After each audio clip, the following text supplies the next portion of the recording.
Hi everyone, Ellie here. Today we are going to be starting a new project. We're going to begin working on Raphtalia from The Rising of Shield Hero. This is a very popular series right now and features the adorable Raphtalia, who is a half raccoon demi-human. She is paired up with Shield Hero and very quickly becomes his strongest ally. She is super duper sweet and I can't wait to cosplay her. We're going to be starting by working on her red and brown base dress. So let's get started.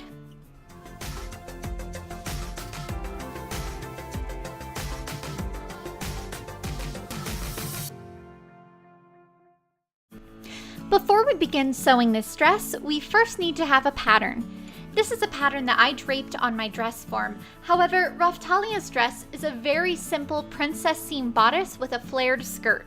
So if you have a princess seam pattern that you like, you could very easily alter that for this pattern.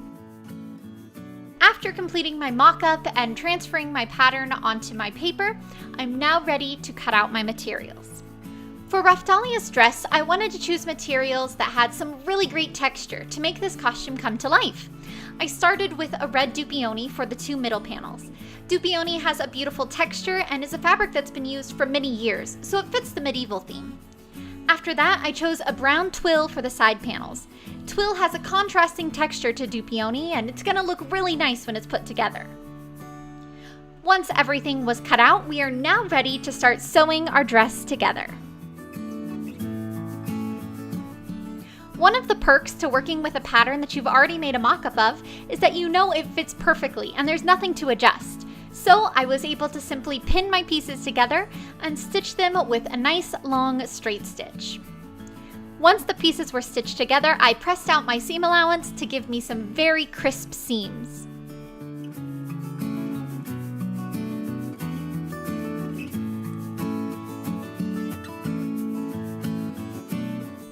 Thankfully, this dress came together really easily.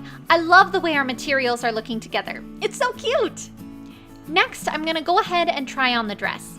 I'm trying this on over a basic cream underskirt that I made a few weeks ago, but we'll go over that in a different video. Right now, I am just trying the hem and seeing where I want it to sit. I generally prefer to make a dress too long and have to hem it later, rather than making it too short and needing to remake the entire dress.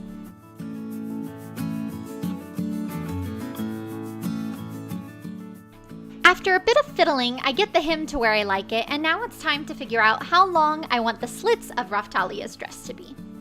After playing around with a belt, I go ahead and put a pin where I think I want the slit to end, and cut that open with my seam ripper. Now I'm going to go ahead and play around and see if I like that slit. Once I'm happy with the way the dress is sitting, it's time to put it back on my dress form and level out the hem. I'm going to be pinning around the entire hem of the dress, trying to keep things as level as possible. And once I have it all pinned, I'm going to go ahead and cut off all of that extra material.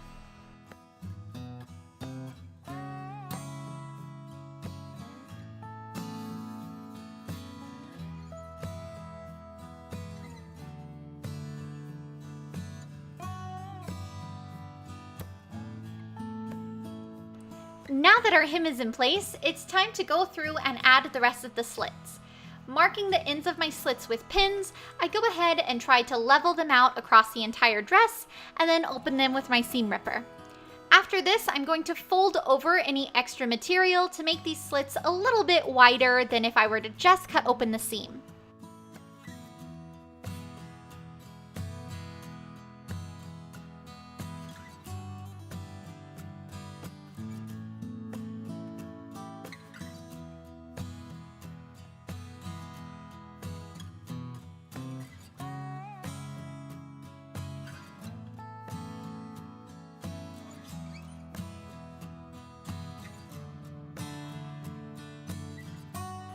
With all our slits evened out, they look super duper cute. Now it's time to add our lining. I cut our lining out of a basic brown quilting cotton. This is a very soft material and it feels great as a lining. Before we can insert the lining though, we have to add in a zipper. I'm going to be using an invisible zipper on the side of Raphtalia's dress. So I'm gonna go ahead and line this zipper up with my side seam and then stitch it onto my dress with a straight stitch, trying to stay as close to the edge of the zipper as possible and not knock over my water bottle.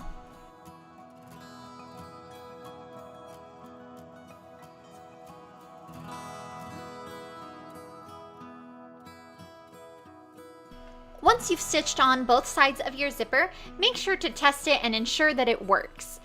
This one did work, although it did give me quite a bit of trouble the first time I tried zipping it up. So with invisible zippers, it's important to make sure you have trimmed all of your loose threads. But our zipper is in and it looks great. Now it's time to add the lining to our dress. I'm going to be bag lining this dress, so I'm putting my fashion layer inside of my lining layer with the right sides touching. I'm going to bounce this around and line it up at the shoulder seams.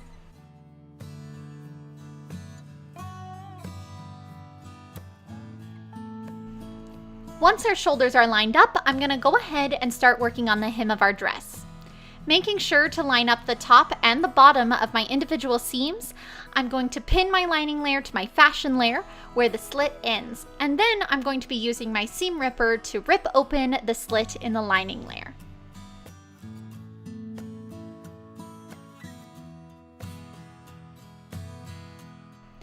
Once you've completely opened that slit, we're going to be pinning our fashion layer to our lining layer.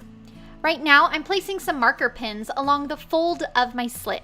This way, I know where I wanted that fold to be and I don't have to do any guesswork or measuring. Now I am going along and pinning my lining layer to my fashion layer, feeling where I put those marker pins to make sure everything lines up. It's important to make sure that you don't have any ripples between your lining and your fashion layer. This way everything will lay nice and flat.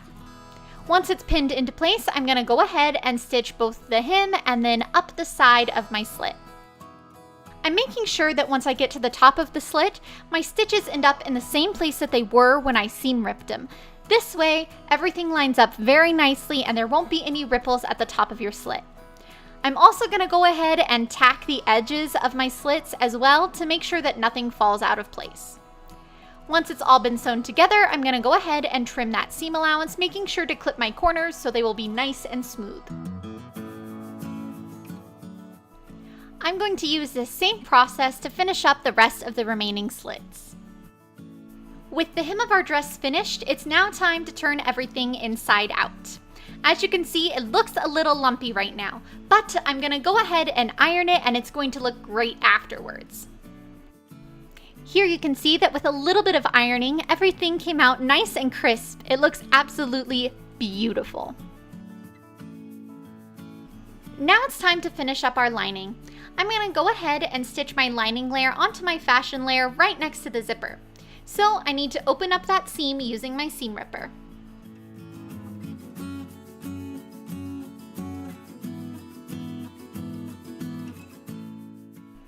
Once I've finished opening that seam, I'm going to be folding the brown cotton onto the edge of my zipper and pinning it into place. This is kind of tricky to see, but I'm just folding over the seam allowance. Now I'm going to go through with my machine and top stitch this. If you wanted an extra clean finish, you could also use a blind stitch inside the lining, but I decided that top stitching looks perfectly fine. With the zipper finished up, it's now time for another test fit.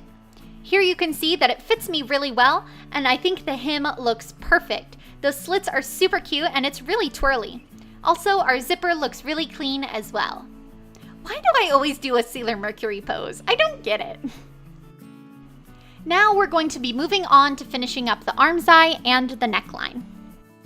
So I may have forgotten to film this part, but let me tell you guys what I did. I put the dress back on my dress form, and then using my pins, I simply went around and pinned where I wanted the armscye to be and where I wanted the neckline to be.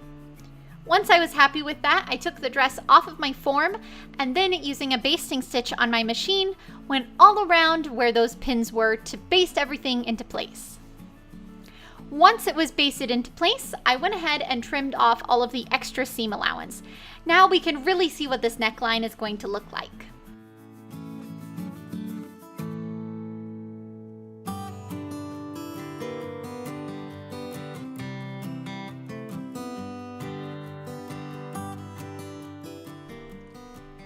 Raphtalia's dress has this beautiful gold trim around the arm size and the neckline. I'm using some gold pleather, which is the same stuff that I used for my Hanamaru costume. I'm going to go ahead and pin this all the way around the arm side, and then using a basic straight stitch, I'm going to stitch this into place. I'm using my presser foot as a guide to make sure that I have the same seam allowance around the entire arm side. Having a consistent seam allowance is really important in this step, because once I flip over this gold bias tape, I'm going to be using my seam allowance as a guide to where I want to fold over the bias tape. As you can see, using that seam allowance gives you a nice crisp edge and a consistent width throughout the entire project. I repeated this process for the other arm's eye, and then again for the neckline. At the neckline, there were some corners to miter. I am not the best at mitering corners, and honestly, probably don't do it right at all. So I'm not going to be showing you how to do that, but just know that I did indeed miter these corners. With all of our bias tape in place, it was time to top stitch it to finish it off. So I went around my arm size and pinned my bias tape into place, and then I went through and stitched in the ditch around my bias tape, top stitching it into place. This is a really great method and it makes it look really clean. Since this is a pleather material, I don't have to worry about it fraying either. So I went through and trimmed off any excess pleather material, and then my bias tape was finished.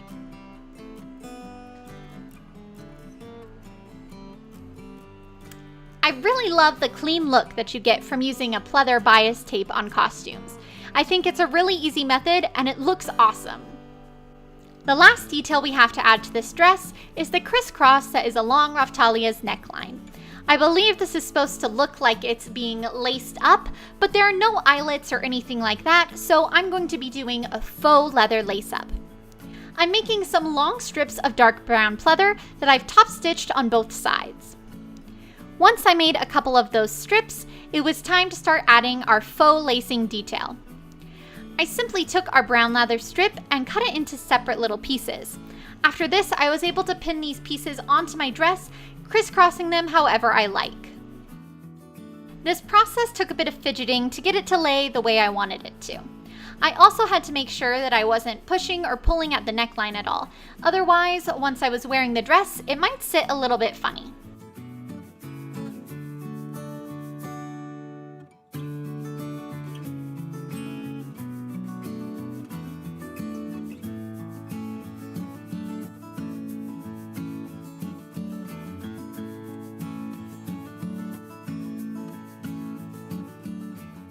After a little bit of fidgeting, I got these faux laces to lay exactly how I wanted them to.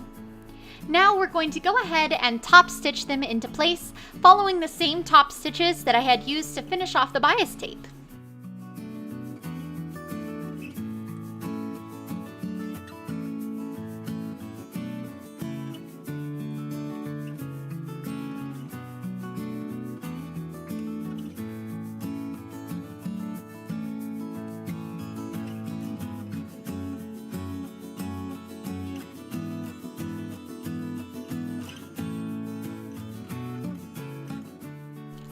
I top stitched both sides and I think this looks really awesome. It looks super realistic and very medieval, I guess you could say. And with that, our dress is pretty much finished. I think this dress is super duper cute and I'm so happy with the way it came out. Let's go ahead and try it on. Let's get dressed! Yay! I think this dress turned out adorably. I love the way that the princess seams look. They look really clean and absolutely beautiful. I also think that the little crisscross detail along the chest came out perfectly. I'm kind of sad that it gets hidden by the armor most of the time, but otherwise it's super duper cute. I also am glad that we used the pleather for the bias tape. I think it adds a nice touch. Thank you guys so much for tuning in. I hope you enjoyed this video about Raphtalia's dress. Let me know in the comments below if you've been watching Shield Hero and what you think about it. Next week, we are going to begin working on Raphtalia's chest armor. I'm really excited, so I hope you are too. Until next time, keep keep sewing, stay positive, and have fun. See you later!